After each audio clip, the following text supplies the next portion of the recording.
Have you ever said to yourself, man, I have been doing everything I was told to do or supposed to do? Or maybe you've said, I've been doing this and I've been at it longer than Peter or longer than Sarah. Why have they gotten good results and I have not? You see, I've asked those questions myself.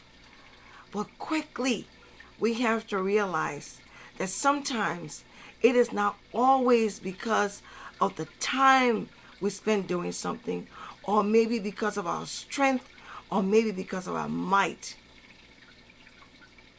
My name is Jane Bonner with Cross Rivers Ministries. We've created this weekly virtual safe space to serve as an encouragement, an inspiration, to empower, and to partner with you in crossing one of life's many rivers.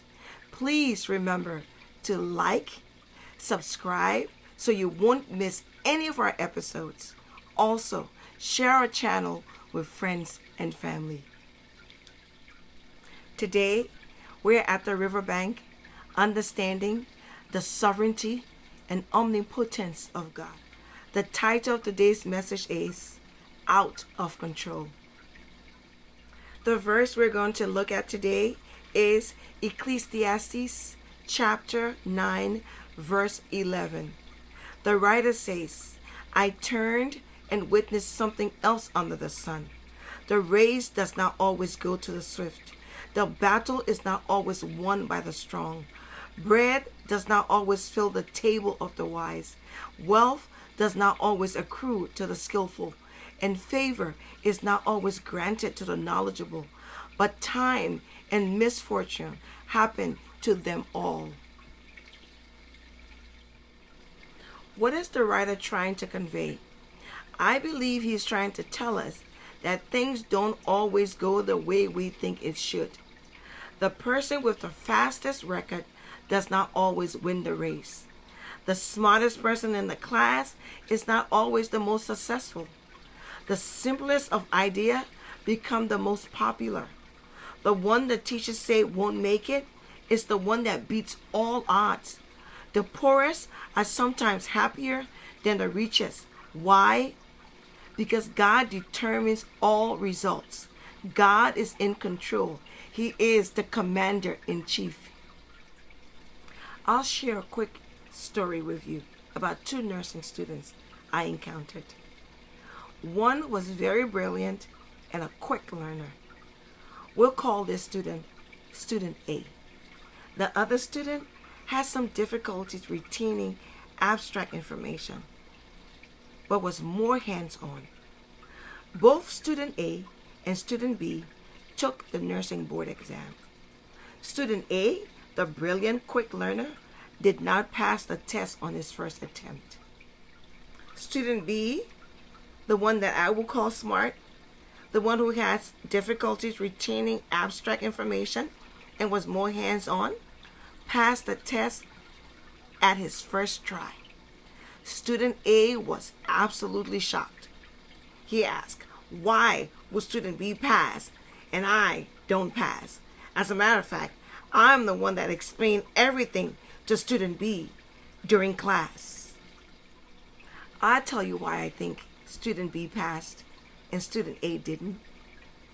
You see, Student A depended on his power and his might and his capabilities.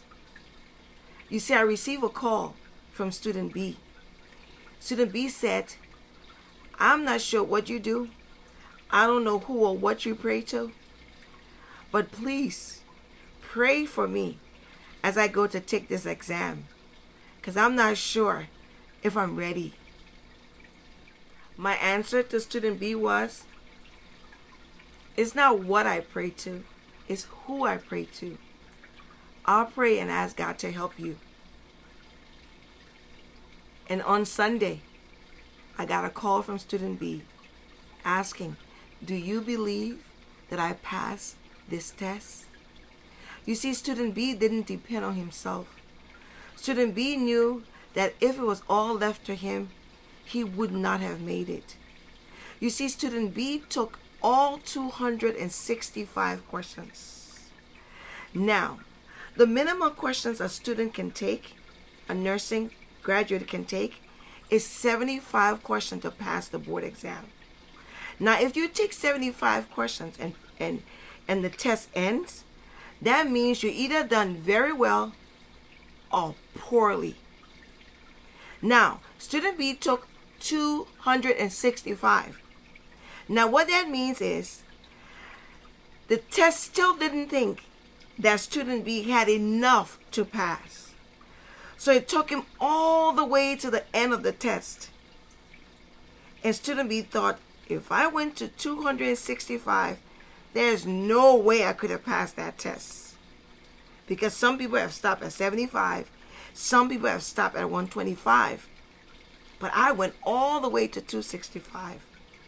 You see, I was a little afraid myself when he told me he stopped at 265. But at the end of the exam, student B, 3 days later, got the results that he had passed. He was elated. I was thankful to God. And you see, student B trusted in a power bigger than himself. He asked God for help, and God answered student B. Later on, student A passed the test the second time around. But I think student A learned a lesson. That is not your abilities or your capabilities all the time. Sometimes it's leaning on God the Father to help. Let's end with this verse. Hebrews chapter 12, verse 2. It states, looking unto Jesus, the author and finisher of our faith, who for the joy that was set before him endured the cross, despising the shame, and has sat down at the right hand of the throne of God. You see, sometimes the unexpected happens. Sometimes we do all that we think we're supposed to do, and we don't get the results we think we should. Let's not lean unto our own understanding. Let's trust God. God is in control of everything and all that we do. I want to encourage you to continue to take the right steps. Do all that you're supposed to do. Stay humble and trust God. He makes the ultimate decision. He will always make the best decision for you and myself. God bless you and have a great day or a blessed night.